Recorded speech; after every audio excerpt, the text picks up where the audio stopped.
warmly welcome to this launch of the exhibition and also of the Wee Folktales book. And the art really tonight is about this exchange of the stories, the words, which are in Scots and Sardinian and English, and the pictures, the visualization. And of course, that visualization is something that happens in all our imaginations when we listen to stories. But this story I'm going to tell you is very connected with this picture here, which has the little rocking cradle, a traditional cradle, and a sprig of the rowan tree. Okay, and the rowan tree, of course, in Celtic tradition, the rowan tree is used as a protection against any malevolence of the wee people. Now, the wee people are not all malevolent, okay, as this story is going to show, because it's got both sides. So, this story is about a young woman, and she's a lovely young woman in the Highlands of Scotland, and she's famous for three things. She has a licht hand, a light hand. She can just whip up, the baking and the casseroles and whatever. She's just got a championy hand. And she's got a licht fit. She's got a licht fit for the dancing. She's a tremendous dancer, probably a step dancer, a jigger, fantastic. And of course, she has a licht heart. She has a light heart. She's a cheerful, inspiring, encouraging person. And even though she has a little baby, and the baby's daddy, her husband, is often away working, far away, she keeps a happy house. But she always remembers, when she puts the little baby to sleep each night, to leave a sprig of the rowan on the bed at the foot of the cradle.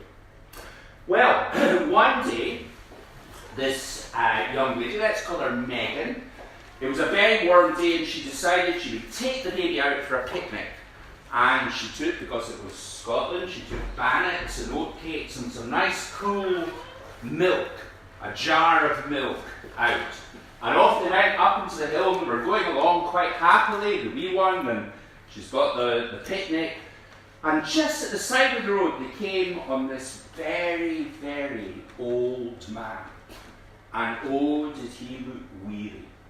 It was white in his face, and he had a straggly white beard, and he had a funny old hat, and he was sitting dejected and slumped by the side of the road. Poor fella, exhausted he looked.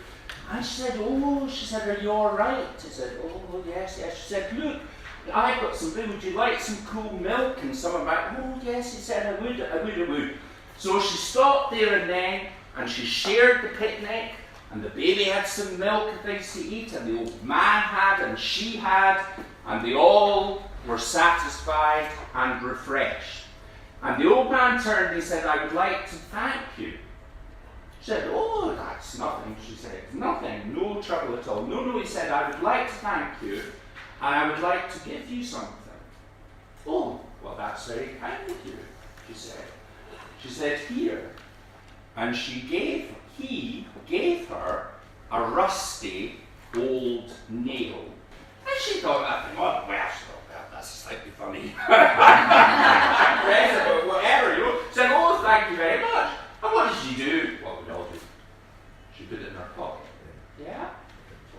And away she went, and that was fine, and the old man was off, and they went home, and all the rest of it. And a couple of days later, the evening came on, and it was very stormy. There was wind and rain. And in the evening, after she put the wee one down to sleep, there was a rattling, and the cows out in the byre mooed, and the sheep neighed, and the whole place seemed to be astir. And she got up out of her bed. She was a courageous young woman, and out she went to check everything was fine, and it was. And then she came back in to check on the baby, and there was the sprig of rowan lying on the floor, and the cradle was empty. Her baby had gone, but she knew what had happened. The baby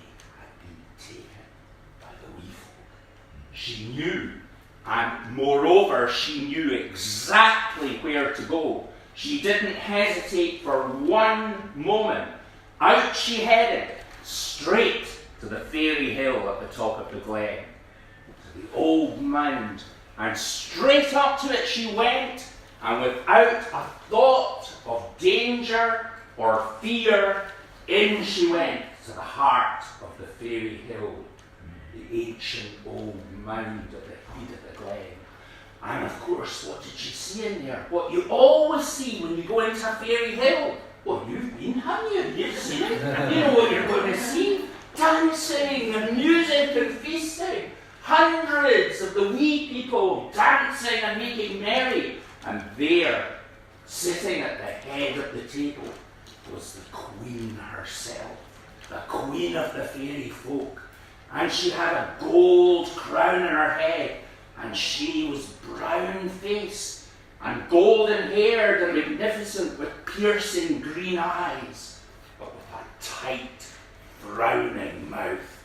She looked down, and the woman looked straight there, because at the feet of the fairy queen was her baby. So, said the queen, you've come, have you? I've come, said Megan. I've come for my baby. Well, said the queen, what will you give? What are you prepared to give to get your child back? Well, said the queen, whatever, I'll give whatever. Well, said the fairy queen. She reached out towards Megan. She said, will you give your left arm? And Megan said, yes, yes, of course, I'll give my right hand. And just as she said it, the fairy queen's finger reached out, and she felt a leaden weight on her hand. It fell useless by her side. Ah, said the fairy queen. Now you know who you have to deal with, she said, but that's not enough. That's not enough. What will you give? Will you give your left foot? Of course, then she thought, well, she loved to dance. That was the love of her life to dance, but that was her child. How was she going to get her baby back from the fairy queen? So she said, yes. And the finger snaked out. And again, it was like a dead weight, a cold, dead weight on that foot, and it was dragging like this beside her. Well, said the fairy queen, now you know. But that's not enough. That's not enough. What will you give to get your baby back? What will you give? Will you give your left hair? A hand was coming up like this, and the woman thought, no. She thought, no. Why should I give my light heart? That's my joy, and what I give joy, that's my life. No, no. And she turned, she said, no, I won't. And she bringed forward, scattering the little people to the left and right, and she grabbed her baby from right in front of the fairy queen, and she turned and she ran, with one foot dragging and one hand hanging, but she had the child in her hand, and she had determination on her side, and out the door of the fairy hill she went, and she started down the glen, running for home. But she heard the shriek and howl of the fairy host, chasing, led by the fairy queen. They poured out of the fairy hill, down after her, and the faster she went, dragging that foot in hand, the nearer they came. She could feel the cold breath of them on the back of her neck, and she gave one last huge effort to leap forward, and she tripped, and down she fell with a smack. And there she was, the child falling beside her, the fairy host behind her, and through the noise of it, she heard a little tinkle of metal. Something had fallen from her pocket, right beside her hand. What was it? The her shoenail. And immediately she realized, for no one of the little people dare brave cold metal. It was the salvation of her. And immediately she lifted it up and she held it back against the charging host of the little people. They came to a halt. They turned.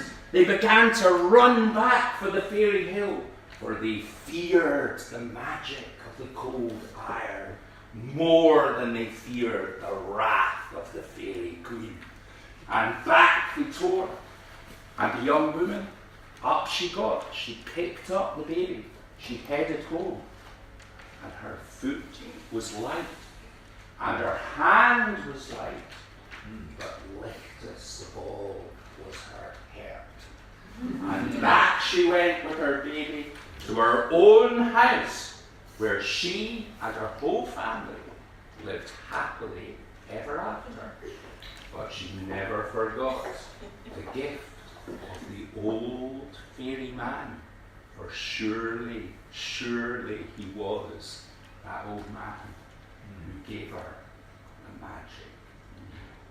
And if anybody wants especially to see the nail, I might let them touch it.